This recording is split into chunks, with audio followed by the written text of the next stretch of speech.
আমি নাকি মিথ্যা কথা বলে। আচ্ছা মানে আমি এতটুকুই ছিলাম 2 বছর আগে, তো হঠাৎ করে এতটুকু হয়ে গেছি। তো এখন সবাই বলতেছে আমার নাকি 18 বছর, আমার নাকি 20 বছর। অনেকেই করছে, বলে যে আমি নাকি ঠোঁট সার্জারি করছি, এই করছি সেই করছি। অনেক খুশি আজকে, তাই তো? হ্যাঁ, বার্থডেতে কে না খুশি হয়। তুমি একটু বেশি খুশি। আমরা মে মাসে যারা জন্ম হই তারা অনেক এক্সাইটেড থাকে তাদের বার্থডে জন্য।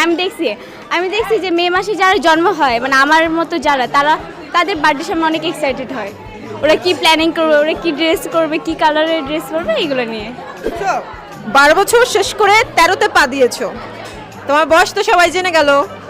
হ্যাঁ, কিন্তু আমার এজ কেন যে বিশ্বাস করে না, আপনারা আমার প্যারেন্টসদেরকে, মানে আমার ফ্যামিলি মেম্বারদেরকে জিজ্ঞেস করবেন যে আমি 2 বছরে মনে হয় আমি লম্বা হয়েছি, মানে আমি 2 বছরে হুট করে লম্বা হয়ে গেছি। তো ওই এমন বেশি লম্বাও নয়,